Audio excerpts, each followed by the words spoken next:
우리 기독교에 있어서 가장 중요하게 여기는 단어가 있다면 그것은 믿음입니다. 왜냐하면 믿음으로 구원을 받고 믿음으로 하나님을 기쁘시게 할 수 있기 때문입니다. 그래서 히브리서 기자는 믿음이 없이는 하나님을 기쁘시게 하지 못한다고 말씀하였습니다. 하나님께서 사람을 볼 때에 사람처럼 사람의 외모를 보는 것이 아니라 그 사람의 마음의 중심을 보십니다.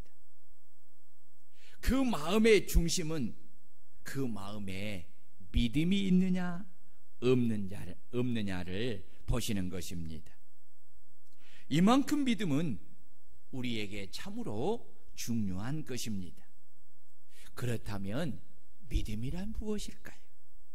믿음이란 무엇일까요? 기독교에서 말하는 믿음은 하나님이 약속하신 말씀을 믿는 것입니다.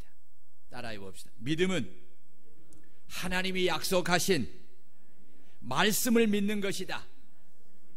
그렇습니다. 믿음의 근거는 하나님의 약속의 말씀입니다. 그래서 바울 사도는 믿음은 들음에서 나며 들음은 그리스도의 말씀으로 말미암았느니라고 하신 것입니다. 그러므로 하나님을 믿는다고 하면서 하나님의 말씀을 믿음으로 붙잡는 것이 없다면 그 믿음은 허상에 불과한 것입니다. 진정한 믿음은 성경에 기록된 하나님이 약속하신 말씀을 믿고 의지하고 따라 행하는 것입니다. 그래서 히브리서 기자는 하나님께 나아가는 자는 반드시 그가 살아계신 것을 믿어야 한다고 하였습니다. 그리고 하나님이 자기를 찾는 자, 곧 그의 말씀을 믿고 순종하는 자들에게는 약속하신 말씀대로 상 주시는 이심을 믿어야 한다고 하였습니다. 히브리서 11장에 나오는 모든 사람들은 다 이 믿음을 가지고 산 자들이기에 그들은 한결같이 하나님이 하신 약속을 기업의 상으로 받은 것입니다. 믿음으로 노아는 아직 보이지 않는 일의 경고하심을 받아 하나님을 경외함으로 방주를 준비하여 그의 집을 구원하였고, 이로 말미암아 세상을 정죄하고 믿음을 따르는 의의 상속자가 되었습니다. 진정한 믿음은 눈으로 보는 것을 믿는 것이 아니라 비록 눈에 아직 보이지 않아도 하나님이 경고하시면 그 경고한 말씀을 온전히 믿고 그 말씀을 따라 하나님을 경외함으로 말씀대로 방주를 짓는 것입니다. 여러분, 하나님의 말씀을 믿고 하나님의 말씀을 따라 행하는 사람은 믿음 없는 세상 사람들을 통해서 비난과 조롱과 멸시와 비웃음을 받게 되는 것입니다. 여러분, 노아를 생각해 보십시오. 하나님께서 노아에게 나타나셔서 아직 나타내지 아니하는 일, 이 세상의 죄악이 감영하여서 홍수를 내려 물로 모든 사람들을, 모든 생명체를 다 멸하시겠다고 하나님이 노아에게 말씀을 했어요. 노아는 아직 보이지 아니하고 나타나지 아니한 하나님의 말씀을 그는 믿음으로 받아들였습니다. 왜냐하면 자신이 믿는 하나님은 살아계신 하나님이심을 믿었기 때문에, 그리고 그 말씀을 믿고 순종하는 자에게 상을 주시는 이심을 믿었기 때문에. 어디에다가 방주를 짓습니까? 거기에 짓습니다. 지식적으로 볼 때 맞지 않는 말이지요. 방주가 큽니까 작습니까? 어마어마하게 큽니다. 어마어마하게 큽니다. 몇 년을 짓습니까? 120년을 짓습니다. 수많은 사람들이 노아를 얼마나 비웃었을까요? 얼마나 조롱하였을까요? 얼마나 멸시했을까요? 그런데 노아가 하나님의 말씀을 따라 방주를 다 짓고 말씀을 따라 방주에 들어가니까 하나님이 그 방주의 문을 닫으시면서부터 비는 쏟아지기 시작한 거지. 그저 집만 잠기는 것이 아닙니다. 그 높은 산들이 다 잠겼습니다. 모든 생물이 다 죽음을 당했습니다. 노아를 비난하고 노아를 조롱하고 노아를 멸시했던 비웃었던 그 모든 사람들이 다 죽임을 당한 것입니다. 그리고 하나님의 말씀을 믿고 그 믿음으로 순종하여 방주를 지었던 노아와 그의 7 식구들이 만 구원을 받게 된 것입니다. 여러분, 성경에 보면요, 이로 말미암아 세상을 정죄하고 믿음을 따르는 의의 상속자가 되었다, 이렇게 말을 하고 있어요. 뭘 말하는 것입니까? 노아 자신이 옳았다는 것입니다.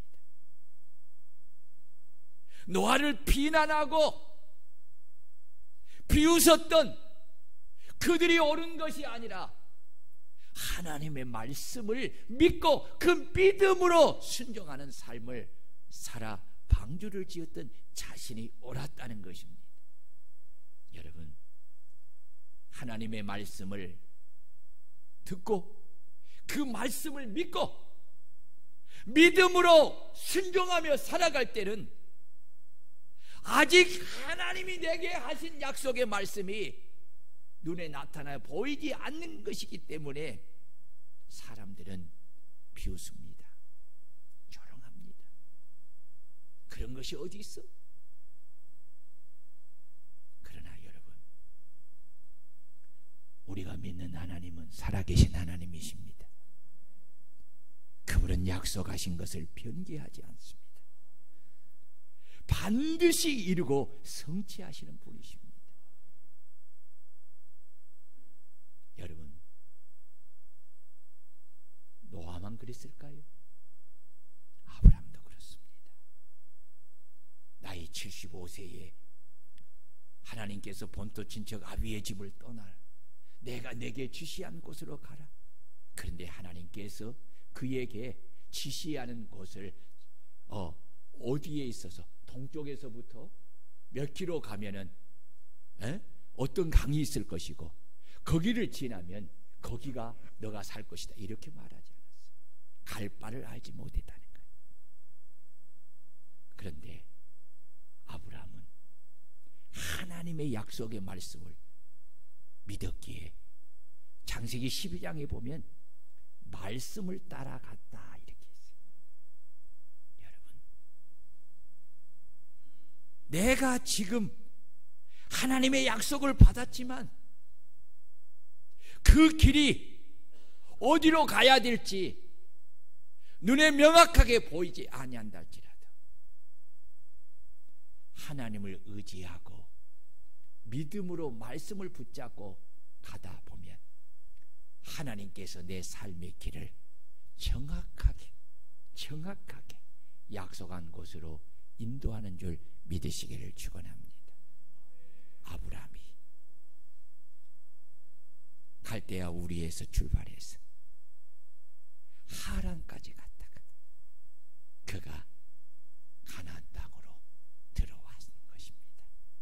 그뿐만 아니라 자기의 자손 이삭과 야곱까지도 그 약속을 받고 거기에 거주하게 되는 것입니다. 사랑하는 성도 여러분, 그렇다면 오늘 우리는 어떻습니까? 우리 또한 살아계신 하나님께서 약속하신 말씀에 대한 믿음을 가지고 살아야 하지 않겠습니까? 그 말씀이 바로 예수 그리스도의 재림입니다. 주님은 성도들에게 재림하시는 당신을 어떻게 맞이해야 하는가에 대하여 성경을 통해서 상세하게 우리에게 말씀하셨습니다. 그러므로 모든 성도는 주님이 하신 말씀을 믿음으로 부여잡고 재림하시는 주님을 맞이하기 위한 삶을 살아야 합니다. 여러분, 이 말씀에 대한 믿음이 있습니까? 주님이 다시 재림하실 것을 믿습니까? 믿는다면 이 말씀을 우리가 붙잡아야 합니다. 내가 믿는다고 말은 하지만 이 말씀을 내 마음에 붙잡지 않는다면 그것은 허상에 불과한 믿음입니다. 상상에 불과한 믿음입니다. 그런 믿음을 가지고는 절대로 주님을 맞이할 수가 없습니다. 말씀을 마음에 붙잡으시기를 바랍니다. 말씀을 내 마음에 붙잡고 말씀이 가르치는 그 말씀을 따라 내가 재림하시는 주님을 맞이하는 삶을 살아야 한다는 것입니다. 주님의 신부로서 믿음의 등에 기도의 기름을 항상 채우며 믿음의 등에 불을 환하게 켜서 신랑 되신 주님이 언제 어느 시에 오셔도 우리는 맞이할 수 있는 그런 주님의 신부가 되어야 합니다.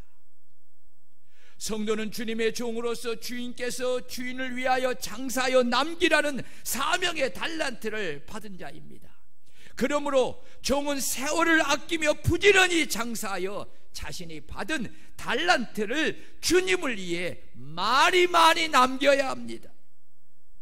결코 악한 종이 되어 받은 달란트를 땅에 묻어두고 오로지 자신의 육신을 위하여 사는 자들이 되어서는 안 됩니다. 성도는 오른편에 있는 하나님의 양무리가 되어서 하나님이 말씀하신 약속을 따라 하나님이 내게 주신 것을 가지고 이웃을 사랑하며 착하고 선한 일을 많이 행하여 그들에게 주의 복음을 전하고 나타내어 그들을 구원하는 양무리가 되어야 합니다. 성경에 기록된 약속하신 말씀을 믿는다고 하면서도 그 말씀을 마음에 붙들지 아니한다면, 그리고 그 말씀을 따라 행하지 않는다면 그 믿음은 죽은 믿음입니다. 하나님에 대한 참된 믿음을 가지고 있지 않는 것입니다. 믿음이 없이는 하나님을 기쁘시게 못합니다. 믿음이 없이는 구원을 받을 수가 없습니다. 믿음이 없이는 그날의 주님으로부터 상을 받을 수가 없습니다. 성경에 기록된 말씀이 하나님이 하신 약속의 말씀이고 그 말씀이 진리임을 믿는다면 우리는 하나님이 하신 약속의 말씀을 믿음으로 붙들고 노아처럼 아브람처럼 믿음으로 순종하며 살아야 합니다. 이것이 바로 살아있는 참된 믿음입니다. 하나님이 정하신 절대 불변의 법칙이 있습니다. 그것은 사람이 무엇으로 심든지 그대로 거두게 하시는 법칙입니다. 자기 육체를 위하여 심는 자는 육체로부터 썩어질 것을 거두고 성령을 위하여 심는 자는 성령으로부터 영생을 거두게 하시는 분이 바로 우리가 섬기는 하나님이십니다. 아멘. 하나님은 당신을 찾는 자, 그 당신이 하신 말씀을 믿고 순종하는 자들에게 상 주시는 이심을 믿고 믿음으로 행하는 자에게는 그 믿음대로 이루어 주시는 상을 주시는 분이 바로 우리가 믿는 하나님이십니다. 그렇습니다. 하나님은 전지하시기에 절대로 사람에게 속임을 받지 않으신 분입니다. 하나님은 사람이 무엇으로 심든지 심는 대로 반드시 거두게 하시는 분이십니다.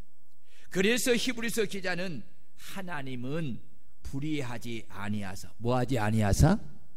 불의하지 아니하사 너희 행위와 그의 이름을 위하여 나타낸 사랑으로 이미 성도를 섬긴 것과 이제도 섬기고 있는 것을 잊어버리지 아니하시고 그가 행한 것에 대하여 반드시 상으로 갚아주신다고 히브리서 6장 10절에 말씀을 하였습니다.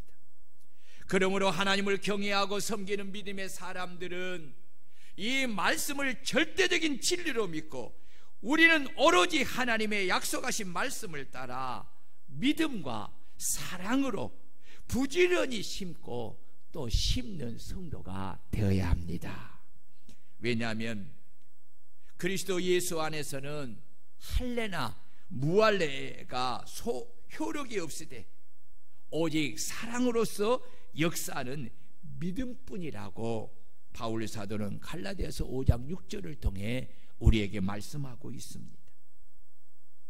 그리고 때가 이르면 하나님은 반드시 우리가 심는 것에 모든 것을 거두게 하시기 때문입니다. 그러므로 우리는 무엇을 하든지 하나님이 약속하신 말씀을 믿는 믿음 안에서 사랑으로 심고 또 심어야 합니다. 그리하면 주님으로부터 인정함을 받고 때가 이르면 상을 거두게 하시는 것입니다. 아멘.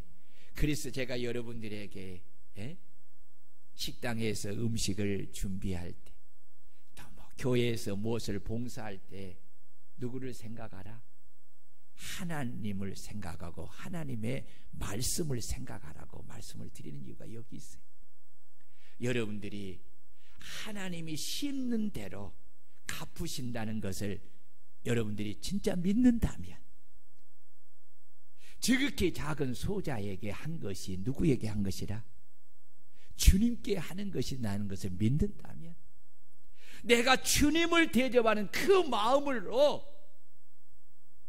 옥합을 깨뜨려서 그렇게 정성을 다해서 믿음과 사랑으로 대접하는 그것을 하나님은 잊지 아니하시고 때가 이르면 여러분들에게 여러분들이 심는 것이 100배로 갚아주실 줄로 믿습니다. 아멘이지요? 예, 아멘입니다. 오늘 본문은 사도 바울이 그리스도인의 공동체를 위하여 주는 교훈입니다. 성령을 쫓아 행하는 그리스도인들은 마땅히 각각 자기의 짐을 질 뿐만 아니라 믿음이 연약한 형제들의 짐을 함께 지며 그리스도의 사랑의 법을 성취하면서 겸손하게 자신의 의무를 다해야 함을 가르쳐주고 있습니다. 특히 성령 안에서 낙심하지 말고 하나님이 말씀하시고 약속하신 말씀을 따라 믿음 가운데 사랑으로 선을 행하라고 말씀하고 있습니다. 왜냐하면 때가 되면 하나님께서 각자가 심은 행위대로 반드시 거두게 하시기 때문입니다. 9절을 보면 때가 이름에 거두리라 라고 하였습니다. 여기 때가 이름에 라는 이 헬라어는 카이로가르 이디오인데 하나님의 계획 안에 있는 하나님의 심판의 때를 의미합니다. 이것은 우리의 모든 행위가 하나님의 심판을 향하고 있다는 사실을 말씀하고 있는 것입니다. 무슨 말 이해하시겠어요? 에? 우리의 모든 행위가 하나님의 심판을 향하고 있다는 거예요. 왜 그렇습니까? 내가 심는 것을 하나님이 보시고 심는 대로 그에게 도로 갚아주시기 때문에 그렇습니다. 그러므로 우리는 무심하게 아무 생각이 없이 삶을 그냥 육신의 생각을 따라 육신이 원하는 대로 사는 것이 아니라 내가 행하는 모든 것이 다 하나님 앞에서 심는 것이 되어 때가 이르면 하나님께서 반드시 거두게 하심을 알고 오로지 성령의 말씀을 따라 믿음으로 심는 삶을 사는 성도가 되어야 합니다.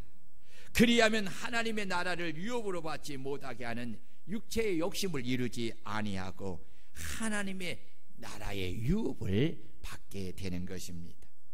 그렇다면 우리는 때가 이름에 거두게 하시는 하나님 앞에서 무엇을 믿음으로 심어야 합니까? 잘 들어보세요. 여러분 잘 들어야 돼.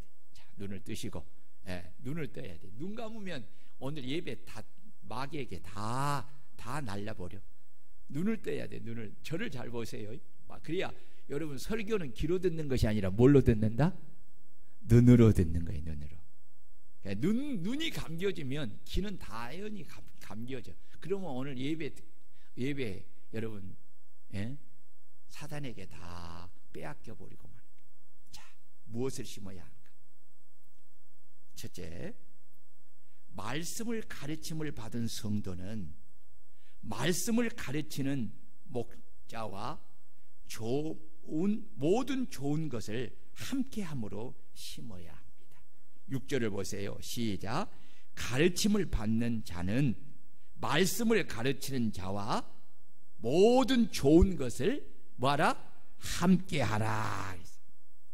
여기 말씀을 가르치는 자는 교회를 담임하고 성도를 목양하는 목회자를 말하고, 가르침을 받는 자는 교회에서 목사를 통해 하나님의 말씀을 가르침을 받는 성도를 가리킵니다. 바울 사도는 가르침을 받는 자는 말씀을 가르치는 자와 모든 좋은 것을 함께 하라고 합니다. 이 함께 한다는 것을 바로 심는 것을 말하는 것입니다. 좋은 것은 언어로 아가도이스인데, 좋은 것, 선한 것이라는 뜻으로 영적인 선한 것을 가리킬 뿐만 아니라 물질적인 좋은 것을 가리킬 때에 사용되는 단어입니다. 그리고 함께라는 단어는 코이노네이토인데, 쓸 것을 공급하다, 신령한 것을 나눠 갖다, 일에 참여하다라는 의미입니다.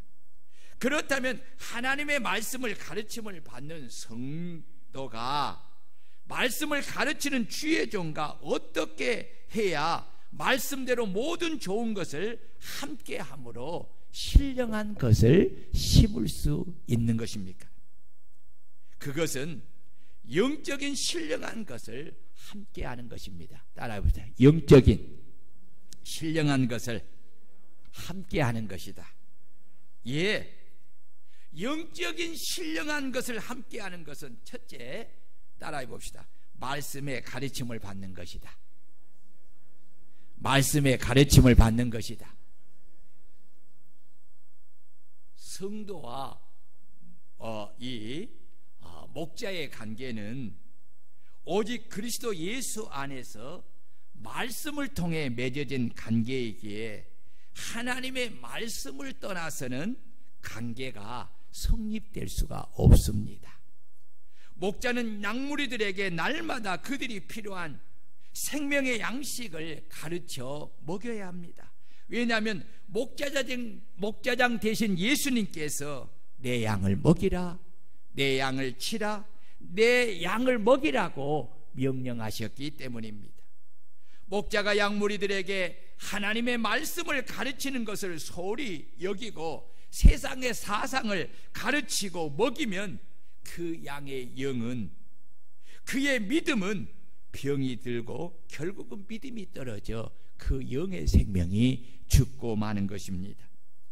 목자가 양무리들에게 하나님의 말씀을 부지런히 가르쳐 먹어야 하는 것은 목자를 통해 성경에 기록된 말씀을 가르침을 받아야 나를 향하신 하나님의 뜻이 무엇인가를 알 수가 있고, 하나님의 뜻을 바로 알아야 하나님의 뜻을 따라 하나님을 온전히 섬기며 믿음과 사랑으로 영적으로 신령한 것을 심을 수가 있고, 때가 이름에 거두어 그것으로 하나님을 영화롭게 할 수 있기 때문입니다.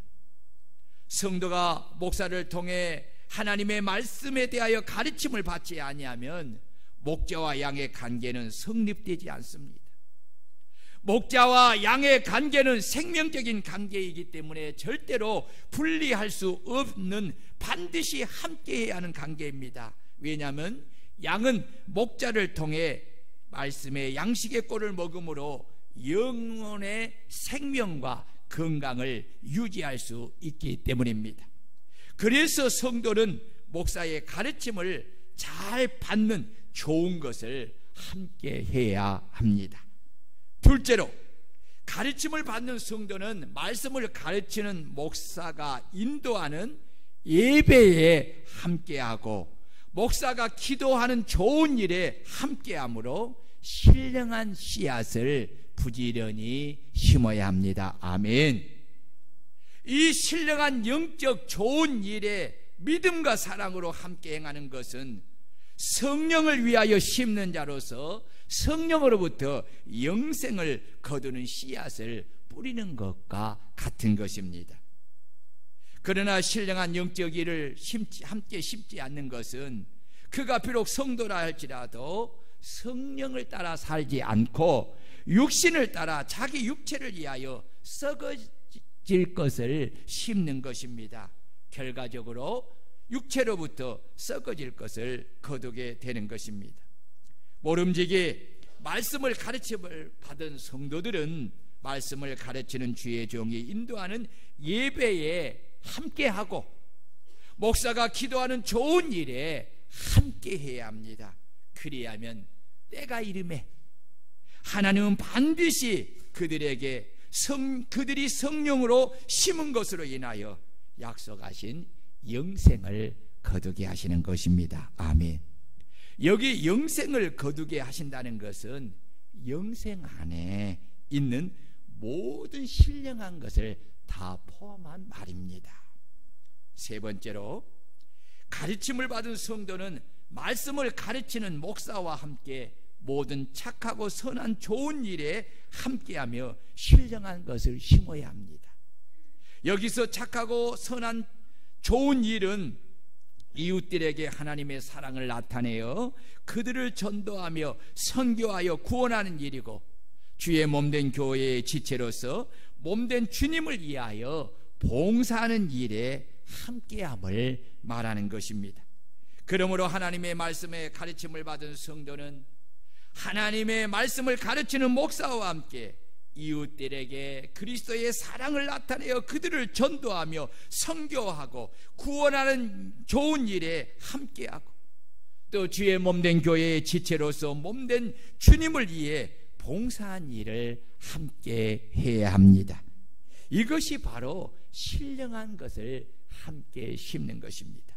네 번째, 가르침을 받은 성도는 말씀을 가르치는 목사에게 물질적인 지원으로 필요한 것을 공급함으로 좋은 일에 함께하고, 자신이나 가정이나 삶에 일어난 모든 일로 인하여 마음으로 함께 기뻐하고 함께 우는 마음을 같이 하는 성도가 되어야 합니다. 이 네 가지가 바로 말씀을 가르침을 받는 성도가 말씀을 가르치는 목사와 좋은 것을 함께하며 신령한 것을 믿음으로 심는 것입니다. 그리하면 하나님은 때가 이름에 말씀을 가르침을 받는 성도가 말씀을 가르치는 목사와 모든 좋은 것을 함께 심은 것으로 인하여서 풍성한 열매를 거두게 하시는 것입니다. 아멘, 아멘, 아멘. 여러분, 정말 여러분 중요합니다. 말씀을 가르침을 받는 성도와 말씀을 가르치는 목사는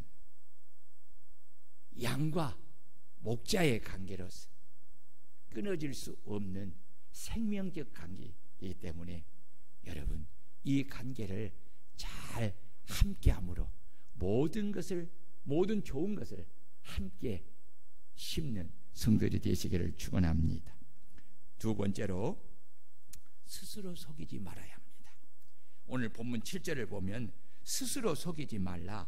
하나님은 업신여김을 받지 아니하시나니 사람이 무엇으로 심든지 그대로 거두리라 라고 했어요. 여기 스스로 속이지 말라는 이 헬라어는 메플라라스테인데 잘못된 생각으로 속임을 당하다라는 수동태의 의미입니다. 이는 자신의 욕심으로 사단에게 미혹을 받아 하나님의 말씀에 불순종한 삶을 살면서도 하나님이 어떻게 하시겠어? 아니야, 다 내가 이렇게 살아도 괜찮아 라고 스스로 생각하고 하나님의 말씀을 불순종하면서 그 길을 계속해서 가는 것을 말하는 것입니다. 축구 선수였던 이영무 목사의 칼럼 희망의 불씨에 이런 이야기가 나옵니다. 은퇴를 앞둔 아주 뛰어난 건축가가 있었습니다. 어느 날 건축회사 사장이 그를 부르더니 은퇴하기 전에 집 한 채만 잘 지어달라고 부탁을 했습니다. 부탁을 받은 그는 하필 은퇴를 앞둔 내게 이런 일을 맡기느냐고 불평하면서 그래도 할 수 없이 그 일을 시작을 했습니다. 그러나 이미 마음이 떠나 있었기에 설계를 하는 것도 적당히 했습니다. 현장 감독도 소홀히 하고 좋은 자재들도 사용하지 않고 집을 지었습니다. 건축 마무리도 대충 하고 그렇게 집을 마감했습니다. 건물이 완공이 되었을 때 사장이 그를 불러서 그에게 열쇠를 주면서 이렇게 말을 합니다. 당신이 건축한 이 집은 회사를 위해 그동안 애써온 당신의 은퇴를 기념한 선물입니다. 이제 이 집은 당신의 것입니다 라고 하면서 열쇠를 주는 것입니다. 그 열쇠를 받아든 이 건축가는 가슴을 치며 후회했습니다. 최고의 설계를 하지 않는 것과 최상의 재료와 유능한 일꾼을 쓰지 않으면서 건축을 마무리한 것은 스스로 자신을 속인 것임을 알고 자신의 어리석음을 후회하였다고 합니다. 노벨 평화상을 받은 인권운동가이며 작가인 웰리 위젤은 루마니아에서 태어난 유대인이었습니다. 2차 세계대전 당시 나치의 아이슈비츠 수용소에 끌려가서 부모와 여동생은 가스실에서 비참하게 죽었습니다. 위젤은 용케 그곳에서 살아나서 이곳저곳으로 끌려다니면서 홀로 살아남았습니다. 그 후에 그가 장성하여 책을 썼는데 그의 저서 나이트에 나오는 이야기를 소개해 드립니다. 2차 대전 당시 독일에 살던 유대인들이 나치 정권 하에서 대량 학살을 당하게 되었습니다. 이를 주도한 사람이 아이히만입니다. 그는 유대인 학살 계획으로 600만 유대인을 죽였습니다. 어느 날 아이히만은 거리에 장대를 세우고 유대인 소년의 목을 매달고 그 밑으로 사람들이 지나가게 하였습니다. 마침 그 광경을 보게 된 종군기자 엘리 위절이 그에게 말하기를 하나님이 살아계신데 어찌 이럴 수가 있느냐고 묻자 아이히만은 비웃으면서 하나님은 지금 저 소년과 함께 죽어가고 있다라고 대답을 했습니다. 얼마 후에 독일이 패하고 전쟁이 끝났습니다. 아르헨티나 시골에 도피하여 이름까지 고치고 숨어 살던 아이히만은 이스라엘 비밀 경찰에 체포되어서 전범 재판소에 해부되었습니다. 종군기자 엘리 위젤은 그에게 가서 하나님이 어디 있느냐라고 그에게 다시 질문을 한 후에 하나님은 지금 아이만을 심판하고 계신다라고 답을 했습니다. 사람들은 당장 징벌을 안 내린다고 하나님이 마치 안 계신 것처럼 행동을 합니다.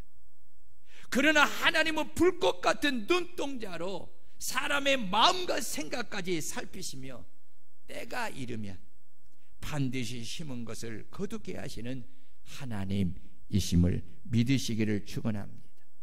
그렇습니다. 심는 대로 거두게 하시는 원리는 하나님의 불변의 법칙입니다. 하나님은 자기 육체를 위하여 불순종을 심는 자에게는 반드시 육체로부터 썩어질 것을 거두게 하시고, 성령을 위하여 순종을 심는 자에게는 반드시 영생하는 복으로 갚아 주시는 것입니다. 만약에 심은 대로 거둔다는 하나님의 절대 법칙에서 자신은 왜라고 생각한다면 그는 스스로 자신을 속이고 하나님을 우롱하는 자입니다. 하나님은 때가 이름에 반드시 그가 심은 대로 거두게 하시는 것입니다. 그러므로 내가 예수를 믿는다고 하면서도 여전히 옛사람의 성품을 따라 자기의 육체를 위하여 세상의 즐거움을 따라 말씀에 불순종하며 제 멋대로 행동하면서도 자신은 육체로부터 썩어질 것을 거두지 않으리라 생각하고 믿는 것은 스스로 자기를 속이는 어리석은 것입니다. 왜냐하면 하나님은 인간의 모든 것을 지켜보시며 그가 자기의 육체를 위하여 심었기에 반드시 육체로부터 썩어질 것을 거두게 하시기 때문입니다. 세 번째로 성령을 위하여 심어야 합니다.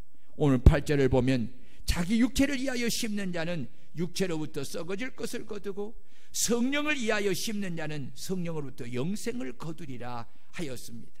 여기서 성령을 위하여라는 이 헬라어는 에이스 푸토마인데 영을 쫓아 성령의 일을 생각하다라는 의미입니다. 성령을 위하여 심는 자는 영으로서 몸의 행실, 육체를 따라 심는 삶을 버리고 죽이는 사람입니다. 그로 인하여서 여러분 영생을 거두게 되는 것입니다. 러셀 코넬 목사님이 계십니다. 필라델피아 템플 교회에서 목사님이 심우할 때 일을 책에 있는 것을 소개합니다. 이 목사님이 기도회를 마치고 교인들에게 이렇게 물었습니다. 하나님께 11조를 약속하고 11조 헌금을 온전히 드린 성도들은 손을 들어 보십시오 라고 했습니다. 코넬 목사는 손을 댄 성도들 중에 7명을 그냥 임의로 택하여서 그분들에게 간증을 부탁을 했습니다. 한 사람씩 11조를 온전히 드리고 받은 축복에 대해서 간증을 하였습니다. 그런데 마지막 7번째 나온 성도가 머뭇거리면서 이렇게 말을 합니다. 저는 간증거리가 없습니다.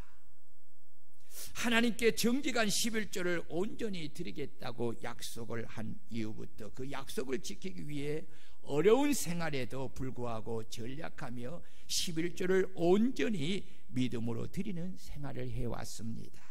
그런데 이제 나이가 많아졌고 이제 직장에서 나와야 할 실정입니다. 어떻게 살아야 할 방도가 없습니다. 그녀의 간증이 끝나자 그 간증을 들은 성도들이 침울한 표정을 짓고 어둡고 무거운 표정으로 집으로 돌아갔습니다. 목사님도 그 간증을 듣고 마음이 무거웠습니다. 이튿날 코넬 목사님이 백화점 사장 존 어너 메이커에게 식사 초대를 받았습니다. 워너메이커는 함께 식사를 하면서 목사님에게 이렇게 말을 합니다. 목사님, 우리 회사는 사원들의 복지 정책으로 그동안 연금 제도에 관한 연구를 계속해 왔습니다. 그러던 중 처음으로 오늘 25년 장기 근속자에게 평생연금을 수여하고자 합니다. 얼마나 자랑스럽고 좋은 일인지 모르겠습니다.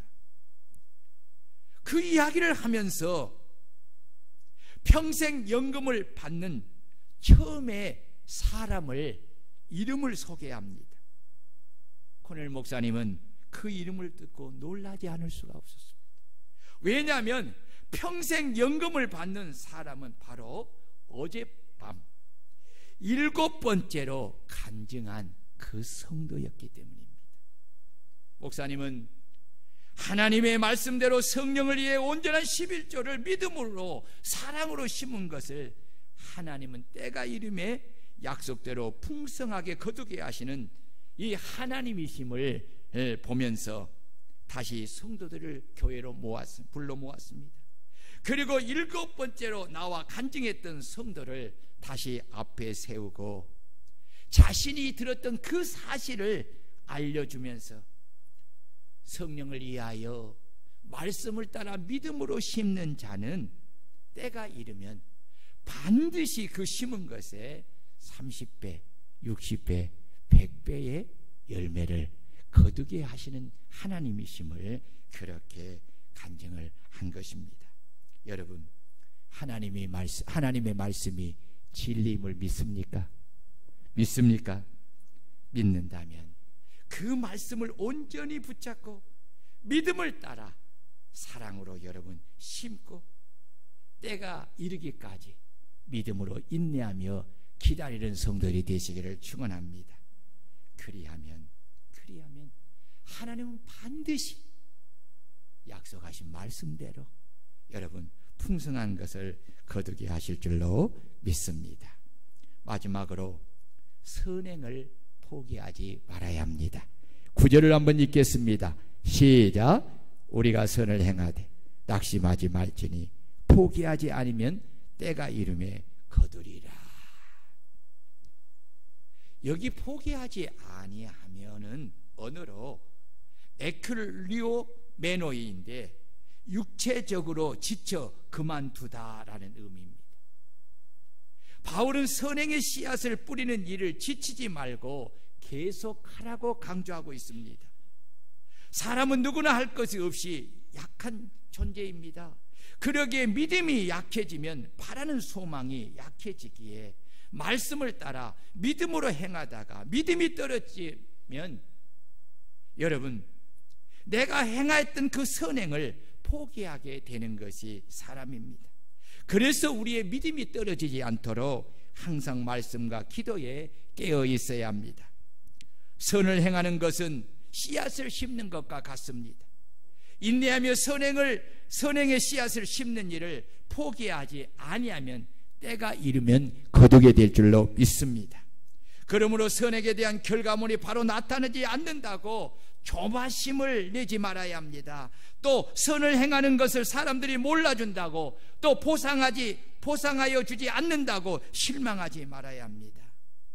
왜냐하면 이 조급함 때문에 결국은 하나님의 말씀을 따라 행하는 그 일을 행하지 못하기 때문에 그렇습니다. 선을 행하되 포기하지 말고 계속 행해야 합니다. 왜냐하면 반드시 그 선행에 하나님이 때가 이르면 상을 주시기 때문입니다. 여러분, 감리교를 창시한 요한 에슬레가 우리가 죽은 다음 하나님 앞에 서게 될 때에 하나님께서 3가지 질문을 하신다고 했습니다. 잘 들어보세요. 뭘 질문하시냐?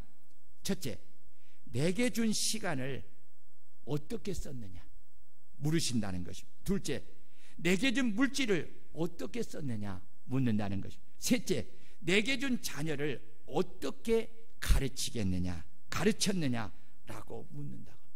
그렇다면 여러분들은 이 질문에 어떤 대답을 하시겠습니까? 누구든지 자기가 행한 대로 심판을 받게 됩니다. 그리고 하나님은 각 사람의 행한 대로 보응하십니다. 심는 대로 반드시 거두게 됩니다. 하나님의 법칙은 심는 대로, 그리고 심은 만큼 거두게 하시는 것이 여러분 성경이 우리에게 주시는 불변의 법칙입니다. 사랑하는 여러분, 어떤 삶을 사시기를 원합니까? 우리의 삶이 하나님 앞에 모든 것이 심는 것이 되고, 그 심는 것은 반드시 때가 이르면 거두게 되는 것을 알고, 하나님의 말씀을 부여잡고 성령을 위하여 여러분 믿음과 사랑으로 심는 여러분들이 되시기를 바랍니다. 우리 찬양하고 말씀을 마치겠습니다. 여기 한번 보십시오. 한문을 보고, 당신의 그 섬김이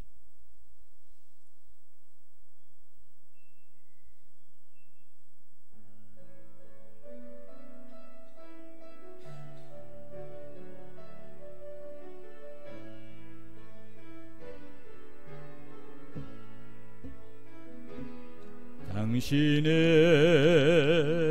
그 섬김이 천국에서 해같이 빛나리. 당신의 그 겸손이 천국에서 해같이 빛나리. 당신의 그 믿음이 천국에서 해같이 빛나리.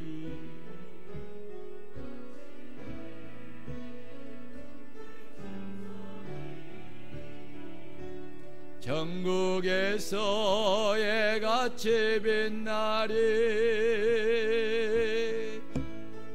주님이 기억하시면 족하리.